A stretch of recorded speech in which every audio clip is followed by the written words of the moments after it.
আসসালামু আলাইকুম। আমি নাসিমা আলম শোভা ব্লগ থেকে আপনাদেরকে জানাচ্ছি স্বাগতম। আপনারা কেমন আছেন? অবশ্যই ভালো আছেন। কারণ আবহাওয়া এতই ভালো যে ঠান্ডা ঠান্ডা বাতাস, আকাশে মেঘলা, কখন যে বৃষ্টি নামবে। তো আমি চলে আসলাম।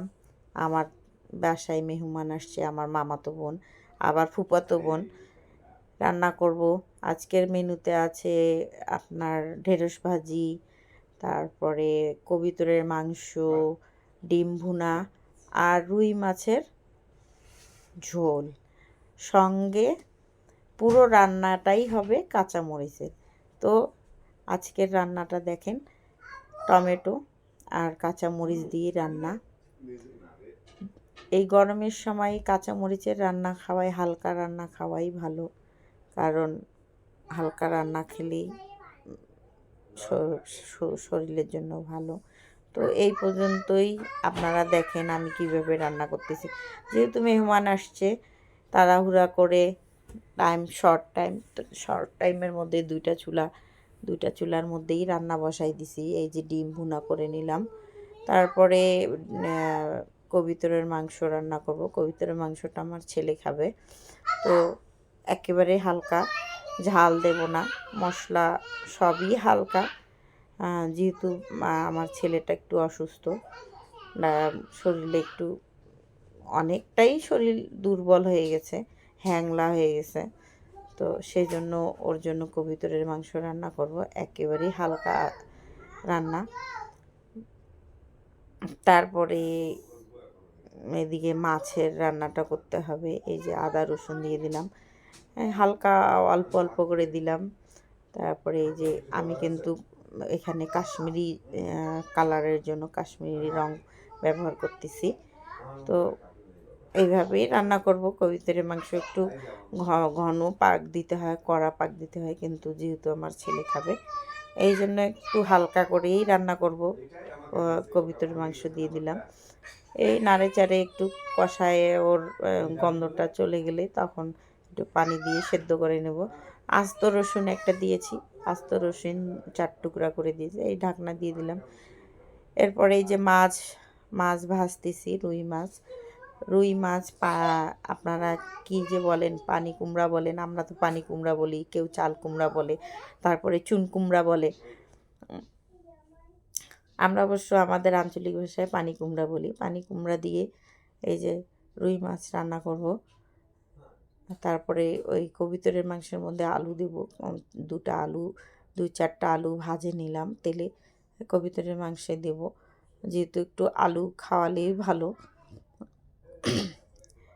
পেঁয়াজ মরিচ ভেজে নিব। টমেটো দিয়েই রান্না করব। টমেটো আমি আগে থেকেই ফ্রিজে রেখে দিয়েছিলাম, নিয়ে আসে প্রায় 10 থেকে 15 কেজির মতো।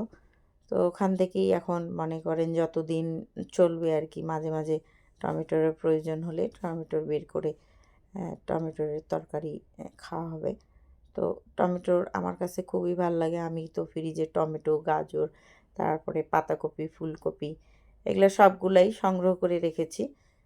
তো যখন যেটা লাগবে, যখন সিজন থাকবে না, তখন এগুলো বের করে করে খাওয়া হবে। এই যে কবুতরের মাংস প্রায় হয়ে আসছে, ভুনা করে নামিয়ে নেব। ভেজে রাখা আলুটা দিয়ে দেব। তারপরে এই যে পানি কুমড়াটা করে নিচ্ছি, রসটা করে নিচ্ছি, শুকায় নিচ্ছি। তারপরে এই শুকানোর পরে একটু পানি দিয়ে দেবো সেদ্ধ হওয়ার জন্য। এপাশে আমার কবুতরের মাংসটা প্রায় হয়ে আসছে।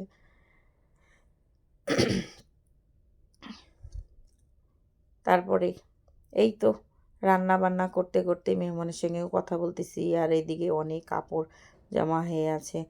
আমার ছেলেও একটু কান্নাকাটি করতেছে। আজকে অবশ্য বাইরে বের হয় নাই বেশি একটা, এর মধ্যেই কাজ করতেছি। ওকে মোবাইলটা দিয়ে দিয়েছিলাম, ও তো সবসময় কার্টুন, আম্মু কার্টুন দাও, কার্টুন দাও। এই তো ঢাকনা দিয়ে দিলাম। এই যে এদিকে আমার কবুতরের মাংসটা হয়ে গেছে। কবুতরের মাংসটার মধ্যে ভাজা আলু দিয়ে দিব, একটু নাড়ে চাড়ে। তারপরে এই যে মেহমান বলতেছে, অপেক্ষা করতেছে মেহমান বলতেছে আমাদের দেরি হয়ে যাচ্ছে। ছোট বাচ্চা নিয়ে আসছিল ডাক্তারের কাছে। আমার বাসার পাশেই কিন্তু ডাক্তার।